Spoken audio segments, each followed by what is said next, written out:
안녕하십니까. 전기차 읽어주는 남자 전익남입니다. 네, 오늘도 테슬라 소식으로 여러분들 찾아뵙게 되었습니다. 네, 이제 연휴 마지막 날에 업로드된 첫 번째 영상의 첫 번째 소식은 바로 또 새로운 업데이트 소식이죠. 사실 이거에 대해서는 말씀을 드린 바가 있습니다. V12라고 하는 새로운 UI, UX의 업데이트 관련된 내용인데, 인텔이 들어간 MCU가 적용된 차, 그리고 AMD 라이젠이 들어간 인포테인먼트 시스템 이 차들 간에 차별이 이제 시작이 됐다라고 좀 말씀을 드렸죠. 예를 들면은 AMD 라이젠이 들어간 차에게는 이것이 적용이 되는데, 라이젠이 들어가 있지 않은 차는 적용이 되지 않는 것들, 그런 것들에 대해서 말씀을 드렸는데 좀 비슷한 소식이 또 나와가지고 쉽게 좀 말씀드려야 될 것 같아요. 현재 FSD나 EAP를 사면 들어가 있는 자동주차 기능, 여러분들 써보셔서 아시겠지만 어떻게 보면 좀 예능에 가깝습니다.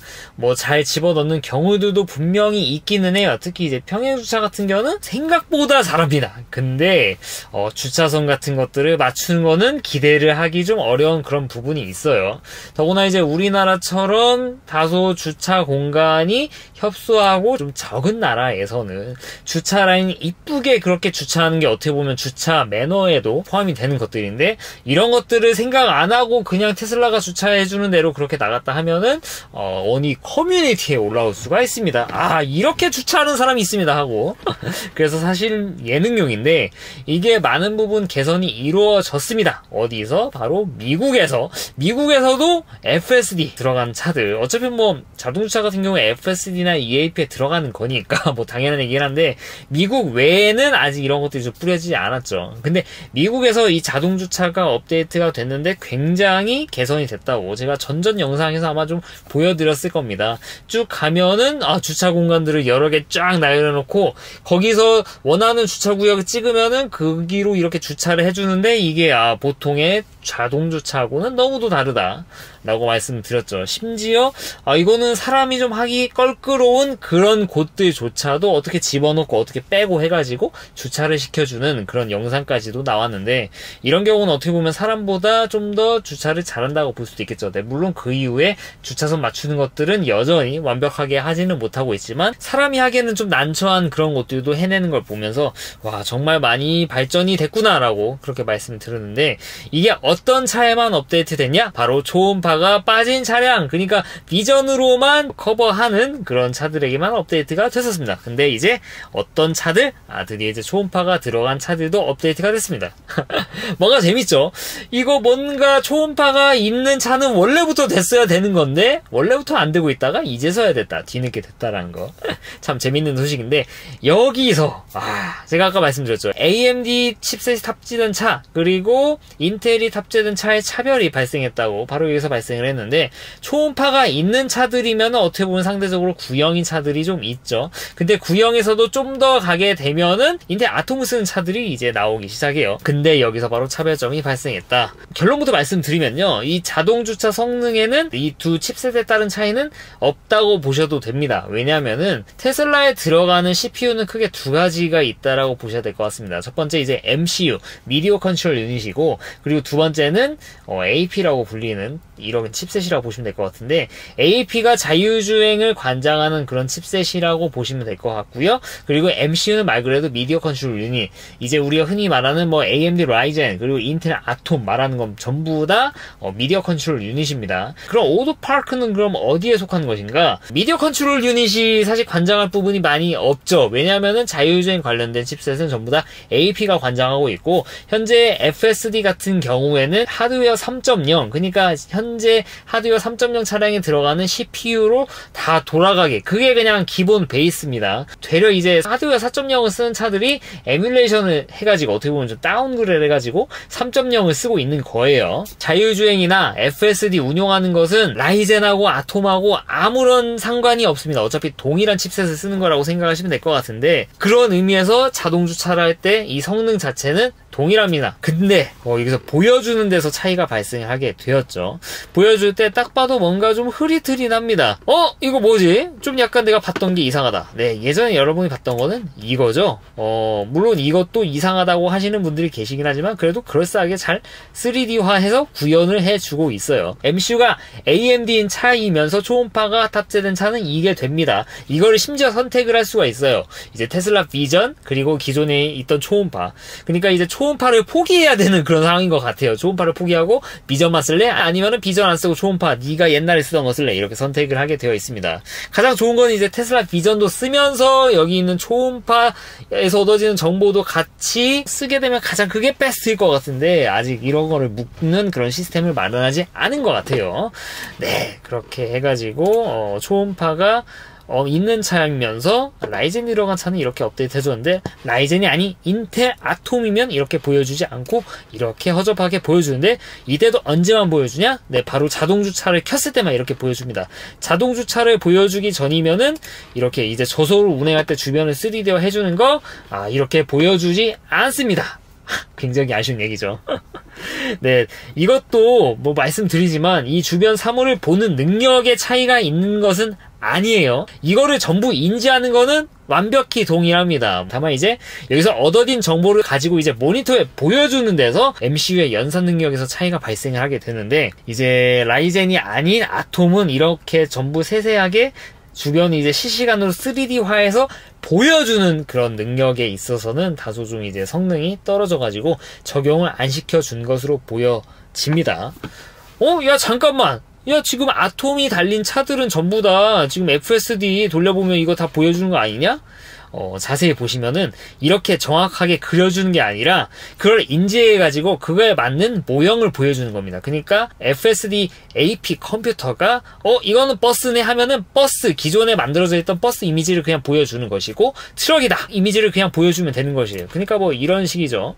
뭐 트럭도 있고 이제 세단도 있고 뭔가 밴도 있고 트럭도 있죠. 이거를 각각 인지하는 거는 어차피 뭐 라이젠이나 동일해요. 근데 이거를 그려내는 스킬, 심지어 사실 생각해보면 이것도 다 저속에서만 가능한 거고 고속에서는 이런 것들이 적용이 안 됩니다. 하드웨어 성능 관련된 내용인데 아마 고속으로 가게 되면은 라이젠임에 불구하고 이거를 실시간으로 완벽하게 3D화를 그려내지는 좀 어렵지 않은가, 네, 그런 생각이 듭니다. 그리고 이제 또 한 가지 차이가 가장 큰 게 또 있죠. 뭐냐면은 뭐 이제 풀스크린 비주얼라이제이션이 왜 안 되냐. 기존에 이제 미국에 있는 FSD 있는 차량들은 다 되는 것인데 이건 뭐 제 개인적인 생각입니다만 이쪽 제가 뭐 저번에 말씀드린 것처럼 디아블로 미니맵 보듯이 오토파일럿 인터페이스와 이 위쪽의 맵을 같이 흐릿하게 이렇게 보여주는 그런 기능에 있어서 아톰의 프로세서에서 다소 좀 제약이 있는 것으로 보여져요. 그래서 그것 때문에 이번에 업데이트에서 제외가 된 거지 앞으로 영영 이렇게 아톰은 볼 수가 없다라고 봐야 되냐? 네, 그렇진 않다고 생각을 해요. 어느 정도 좀 최적화를 하게 되면은 이거 뭐 기존에 라이젠에 들어간 것과 동일하게 보여줄 수도 있지만 반대로 이제 라이젠에 있는 것처럼 미니맵을 여기에 보여주지 않더라도 이거를 제외하면은 이거 자체는 구현이 가능하거든요. 지금 보고 계신 게 바로 아톰이건 라이젠과 것 없이 다 보여줄 수 있는 그런 화면입니다. 미국에서는 FSD가 돌아가면 다 이렇게 동작을 해요. 그래서 아톰을 쓰는 분들도 막 이런 거에 대해서 너무 크게 막 그렇게 실망하실 필요는 없다고 생각해요. 결국에는 다 업데이트가 될 겁니다. 다만 이거는 FSD를 가진 차와 아닌 게 다소 좀 차이가 있을 수도 있습니다. 라이젠 있는 차에 대해서 업데이트가 된 내용들이 FSD에 보여지는 거하고 또 100% 동일한 거 아닙니다. 여기 내용 보시면은 뭐 풀스크린 비주얼라이제이션 해가지고 내용이 있는데 불행하게도 이 FSD에 들어가는 이제 비주얼라이제이션하고는 완벽히 일치하지 않는다라는 그런 내용들이 있어요. FSD에 적용된 차에만 보여주는 그런 것들이 좀 있습니다. 특화된 그런 비주얼라이제이션이 있는데 여기 쓰레기통도 보여주죠. 뭐 아까 말씀드린 것처럼 트럭, 밴, 그리고 세단 다 보여주죠. 그리고 이런 것들 상세하게 다 보여주죠. 사람도 다 생략하는 거 없이 다 보여줍니다. 이 강아지 보여주는 건 뭐 원래도 다 보여주는 거였고요. 근데 이런 것들이 전부 다 아톰에서 가능합니다. 이미 아톰에서 이렇게 보여주고 있어요. 그래서 이미 아톰에서도 이런 게 가능한 만큼 앞으로 아톰에서 이거 비슷하게 보여주는 거 충분히 가능하다. 다만 아마 핵심은 이 맵하고 여기 보여지는 상황하고 같이 보여주는 데서 아마 좀 제한이 있지 않았을까. 네, 제 개인적인 생각입니다. 투명화하는데도 어떻게 보면 좀 리소스를 써야 되는 면들이 있잖아요. 아마 그런 데서 아톰이 좀 딸리는 게 있지 않았나. 싶습니다. 그리고 이렇게 좀 세부적으로 보여주는 거 아톰도 충분히 이미 비주얼라이제이션이 가능합니다. 그래서 너무 실망하지 마시라. 결국에는 업데이트가 어느 정도 좀 될 것이다 라고 좀 말씀을 드릴 수 있을 것 같습니다. 네, 그리고 이렇게 좀 보여주면은 이제 아톰과 라이젠의 이런 차이에 대해서 좀 통감을 하면서 그러면은 이제 좀 이 레트로핏을, 그러니까 이제 인텔 쓰시는 분들이 라이젠 CPU를 쓸 수 있도록 좀 레트로핏 서비스를 제공해주면 어떨까? 좀 이렇게 희망회로를 돌리시는 분들이 계셨는데, 뭐 이거 뭐 작년에도 뭐 이런 식의 얘기가 나왔지만 그런 거는 좀 어려울 것 같다라는 그런 뉘앙스 얘기들이 많이 나왔죠. 실제로도 단순히 이거를 CPU를 갈아 끼는 것뿐만 아니라 FSD 컴퓨터도 같이 좀 붙어있는 그런 것들이 있어요. 이게 두 개 같이 붙어있거든요. 그래서 이거를 갈기 위해서는 아마도 FSD 컴퓨터를 같이 갈아야 될 가능성이 좀 있고요. 그리고 두 번째, 전장 시스템이 좀 달라집니다. 앞에 지금 아톰 쓰시는 분들은 12V 납산 배터리가 들어가 있는데, 라이젠을 쓰는 차량들은 약간 좀 용량은 줄었지만 리튬 이온으로 이게 바뀌게 됐어요. 조그만 걸로 바뀌게 됐어요. 그래서 이것도 교체를 해야 되고, 그로 인해서 변경되는 거, 단순히 배터리 교체뿐만 아니라 이걸 받아들일 수 있는 또 하네스도 또 갈아야 돼요. 하네스 갈아가지고 여기 안에 집어넣어가지고 또 이렇게 연결해야 되고, 좀 그런 부분에 좀 문제가 있어서 그냥 단순히 그냥 컴퓨터만 갈아 끼우면 되는 그런 문제가 아닙니다. 여러모로 쉽지 않은 부분이 있지만 그럼에도 불구하고 좀 저도 좀 됐으면 하는 그런 생각들이 있어요. 네, 그리고 뭐 레트로핏 얘기가 나와서 말씀을 드리는데, 최근에 이제 하이랜드가 출시되고 나서 기존의 차와 이제 모델3 하이랜드의 차이점 같은 걸 좀 비교를 하시는데, 아마 가장 큰 차이가, 아마도 뭐 정말 많은 것들이 바뀌고 이제 거의 뭐 풀체인지급으로 바뀌었지만 가장 큰 차이는 아마도 승차감이 아닐까 싶습니다. 기존의 모델3 같은 경우는 거의 뭐 달구지 느낌이라고 했으면은, 이제 하이랜드는 와, 이 정도면 이제 진짜 차구나, 이 정도면 이제 고속에서 BMW 5 시리즈 안 부럽네? 그 정도 수준인 것 같다, 정말로. 이렇게 평하시는 분들이 굉장히 많습니다. 구조 자체는 드라마틱하게 사실 막 변한 건 아니거든요. 이게 뭐 플랫폼 자체가 뭐 세대가 변했거나 그런 것들도 아니고. 그래서 많은 분들이 이런 거에 대해서 많이 궁금해 하셨죠. 도대체 어떤 부분이 바로 기존의 모델3와 하이랜드 차이의 이 엄청난 승차감 차이를 만들어냈을까? 일단은 생각해 볼 수 있는 게 뭐 몇 가지 좀 정해지죠. 결국에는 이 하체를 잡아주는 이 서스펜션 쪽, 뭐 사실 그 부분 말고는 생각할 부분이 많지는 않잖아요. 이제 그 서스펜션도 그렇고 각각 잡아주는 부싱, 그리고 너클암, 이런 것들이 소소하게 좀 바뀌지 않았을까, 이렇게 많이 예상을 하시는데, 이런 것에 대해서 좀 알아보신 분들, 정말 많은 커뮤니티 돌면서 좀 눈팅을 해본 결과, 직접적으로 뭐 잡아주는 형상이 정말 기가 막히게 바뀌었거나, 뭐 암의 뭐 스타일이 굉장히 많이 바뀌었거나, 그런 것들은 사실 바뀌지는 않았다라고 해요. 그래서 예상되는 거는 뭐 부싱류에서 살짝 좀 개선 같은 것들이 이루어졌고, 그 밖에 알 수 없는 것들이 바뀌었지만, 그 중에 가장 큰 원인 중 하나가 바로 이제 댐퍼와 스프링이 아닐까 라고 이렇게 좀 생각을 하시는 분들이 계세요. 사실 그쪽이 좀 가능성이 높죠. 뭐 부싱도 그렇고 타이어도 그렇고 정말 승차감에 영향을 끼치는 게 많지만, 개인적으로도 이 댐퍼와 스프링이 가장 큰 역할을 한다고 생각을 해요. 이 승차감에 있어서.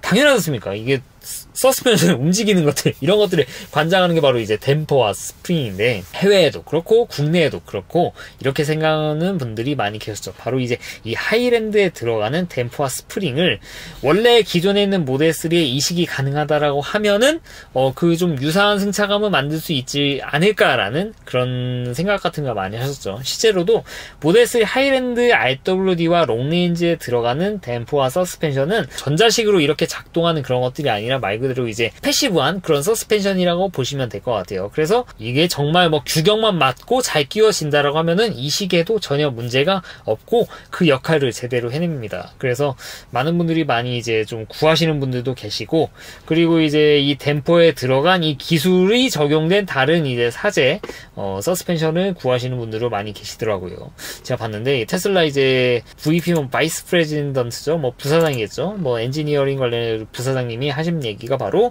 뭐 새로운 모델 3의 이제 이 서스펜션에는 주파수 감음형 댐핑 시스템이 들어간다. 주파수라고 하면은 이런 진동 같은 거니까 이 진동수에 따라서 이 댐핑을 조절을 하는 거죠. 그러니까 막 뭐 자갈길을 갈 때 막 이런 잔진동이 오면은 그거에 맞춰가지고 댐핑을 조절하고, 고속도로 같이 뭐 그렇게 자잘한 그런 주파수 이런 변동이 없다라고 하면은 그거에 맞게 쫀쫀하게 그렇게 해주는 그런 댐핑 시스템이라고 볼 것 같은데, 이 특허를 가지고 있는 이 분야에서 가장 앞서 나가고 있는 브랜드가 바로 이제 코니라고 합니다. 그래서 아예 순정을 못 구할 것 같으면은 좀 이런 기술을 사용하는 코니사의 이제 사제서스를 이용하는 건 어떨까 해가지고 써보신 분들 후기들이 많이 좀 올라오고 있더라고요. 그래서 이런 거 보면 확실히 모델 3의 승차감이 막 그렇게 뭐 승차감이니까 주관적이긴 해도 그래도 많은 분들이 이거에 대해서 좀 고통을 받았구나 하는 게 바로 좀 여실히 느껴지는 그런 거인 것 같은데, 뭐 사제서스로 이제 코니를 쓰시거나 아니면 이제 중국에서 받아가지고 정말 순정을 이렇게 갈아 엎으신 분들도 있고, 이런 후기들을 보면은 이제 모델 3 하이랜드급은 아니더라도 거의 만 7~80% 정도는 좀 따라간다라는 그런 의견을 주신 분들이 많이 계시더라고요. 네, 많이는 아닙니다. 뭐 극소수이긴 한데, 그래서 저도 개인적으로 이제 여기 들어가는 순정 서스펜션과 댐퍼 구할 수 있다라고 하면은 한번 좀 고민해볼 만한 그런 게 아닐까 싶어요. 어떻게 보면 이제 레트로핏이라고 볼 수도 있겠죠. 셀프 레트로핏? 이라고 볼 수도 있을 것 같은데, 참고로 이제 전면에는 댐퍼와 코일이 일체형으로 어셈블리로 나오는 그런 일체화되어 있는 시스템이고, 그리고 후면 같은 경우는 이제 스프링도 따로 나온다라고 하는데, 기회가 되면은 저도 이렇게 좀 장착해가지고 좀 후기를 좀 남겨볼 수 있도록 하겠습니다. 그리고 두 번째 소식입니다. 사실 이거에 대해서 좀 동요하시는 분이 많이 계실 것 같은데, 모델 Y RWD 롱레인지 모델이 미국에도 떴습니다.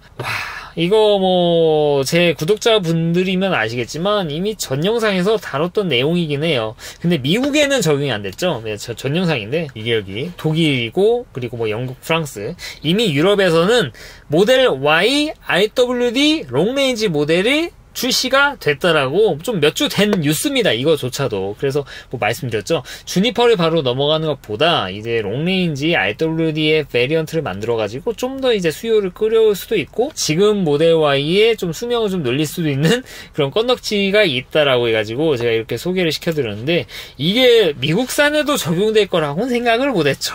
네, 물론 미국의 모델 Y는 약간 좀 다릅니다. 어떤 부분이 다르냐? 미국 같은 경우에 텍스 크레딧과도 연관되는 내용들이 있죠. 미국에서 텍스 크레딧을 받기 위해서는 미국에서 생산된 그런 뭐 원자재들을 쓰고 뭐 조립도 해야 되고, 그래야만 좀 7,500불의 온전한 텍스 크레딧을 받을 수 있고, 그런 내용들이 좀 있습니다. 그래서 이런 거에 대해서 다소 좀 불리한 부분이 있는 게 바로 이제 RWD 모델이었죠. 모델 3도 그렇고, 특히 이제 모델 3 롱레인지까지는 LG 배터리를 쓰게 됨으로써 주행거리도 줄어들게 됐어요. 왜 LG 배터리를 썼냐? 파나소닉 배터리를 모델 Y로 몰아주기 위해서. 모델 Y가 어떻게 보면 이제 볼륨 모델이니까 상대적으로 덜 팔리는 모델 3에는 LG 배터리를 쓰기 시작한 건데, 다만 이제 LG 배터리는 또 보조금을 또 다 못 받습니다. 미국에서는. 모델 3 같은 경우에 롱레인지보다 퍼포먼스가 더 저렴한 보조금 받게 되면은, 모델 3 퍼포먼스에는 또 파나소닉 배터리가 들어가니까요. 모델 3 RW도 그렇고, 기존의 모델 Y RW도 그렇고, 이 배터리가 중국 LF 배터리를 쓰게 되면서 이제 보조금을 또 온전히 받지 못하는 그런 단점들이 있었단 말이죠. 튜미나사 배터리 같은 경우에는 CATL 거를 쓰고 있는데, 딱 봐도 이제 배터리 때문에 보조금을 다 못 받게 되는 그런 상황에 좀 직면한 거죠. 근데 재밌는 게 좀 있었습니다. 왜냐면 이제 모델 3 RWD에는 어차피 보조금을 뭐 온전히 못 받는 거 이미 나와 있었는데, 모델 Y RWD 롱레인지 말고요, 그게 여전히 보조금을 잘 받고 있었다라는 것이죠. 그래서 이거 좀 신기하다. 어떻게 이게 모델 3는 이렇게 못 받았는데 모델 Y는 이렇게 받았지 했었는데, 그 궁금증이 이제 풀려버린 거죠. 이 모델 Y RWD에 들어갔던, 그러니까 원래 주행거리가 260마일짜리 이 스탠다드 레인지급의 모델 Y RW에 들어갔던 배터리가 NCL 배터리였고 파나소닉 배터리였고, 이 주행거리 락을 건 모델이었다는 거는 이거는 예측을 못했죠. 전 진짜로 LFP 쓰는 줄 알았어요. 왜냐면은 제가 뭐 유튜브에서 읊어드리진 않았지만, 최근에 이제 모델 Y 스탠다드 레인지에서 배터리 문제가 있어가지고 배터리를 교체해야 하는 상황이 됐을 때, 뭐 미국 같은 경우는 이런 공지들이 있었다라고 해요. 모델 Y 스탠다드 레인지급에 들어가는 NCL 배터리는 지금 생산을 안 하고 있는데, 지금 LFP 배터리는 생산 좀 해놨거든? 너만 괜찮으면은 LFP 배터리를 좀 달아줄게. LFP 배터리 쓰면은 너 제로백이 약간은 좀 줄어들기는 하지만, 너 만충하는 게 좀 권장된다. 너 만충해도 아무 시도 않아. 물론 뭐 NCA도 그렇긴 하지만 더 좋아 임마, 뭐 이런 식으로 좀 재미있는 그런 이메일 같은 걸 보낸 적이 있습니다. 뭐 몇 주 됐습니다. 제가 뭐 말씀드리지 않았어요, 유튜브에서. 그래서 저는 아 그래? 그럼 모델 Y RW도 계속 LFP 쓰는갑다. 근데 어떻게 텍스트 크레딧 플로우 같지? 이건 좀 이상하네 이렇게 생각만 했는데 이게 언제부턴가 바뀌었나 봅니다. 모델 Y RWD 중에서도 이제 LFP 배터리를 쓰는 모델들이 있었는데 어느 순간부터 이제 NCA 배터리 85kWh짜리가 들어가서 락이 걸린 260마일짜리 스탠다드 레인지가 풀려왔었던 것 같습니다. 왜 풀려왔었던 것 같냐? 왜 현재 완료냐? 이런 소식이 있습니다. 일론 머스크가 직접 이제 X에서 말한 건데, 소프트웨어 락을 풀 수 있다. 40에서 60마일 정도 주행거리를 증가할 수 있다. 어떤 차? 모델 Y RWD를 최근에 사신 분들. 그래서 모델 Y를 미국에서 RWD로 사왔던 분들 중에 어떤 분들은 운 좋게 얼마 정도 거의 뭐 몇백 정도 내면은 주행거리를 60마일을 그냥 올려버릴 수 있는 그런 업데이트를 받아볼 수가 있고, 어떤 분들은 그런 기회조차 갖지 못하는 상황도 있을 수도 있다. 그래서 이런 거에 대해서는 다소 좀 이제 비판적인 어조가 있습니다. 저도 그거에 대해서 어느 정도 공감해요. 소비자가 그래도 내가 사는 차가 배터리 사이즈가 얼마고 이런 것들을 알면 좋지 않습니까? 그런 것들을 정보가. 근데 테슬라 같은 경우는 그런 거를 잘 공개를 안 해요. 앞으로도 안 할 것 같아요. 우리나라는 물론 이게 인증을 받기 때문에 거기서 드러나는 내용들이 있네요. 생각해보니까 거기서 드러나긴 하는데, 미국은 뭐 그렇진 않다라는 거죠. 이거 내가 EP에서 나온 거 가지고 좀 이제 뭐 예측할 뿐인데, 대신에 이제 미국에서 어떤 걸 공개하냐? 바로 EPA 인증 거리만 결과를 공개를 해요. 롱레인지가 아니었던 RWD는 이게 260마일이 써있으니까, 야, 네 차는 배터리가 얼마 들어가 있는지는 내가 말을 안 해주겠지만 네 차는 EPA 인증을 260마일을 갈 수 있게 인증을 받았어. 네 차는 260마일 차야. 받은 분들도 할 말이 없는 거예요. 내가 이 차를 260마일 간다고 해가지고 산 거지 배터리가 막 몇십 킬로와트짜리라서 산 것은 아니란 말이죠. 이런 식으로 긁고 가나?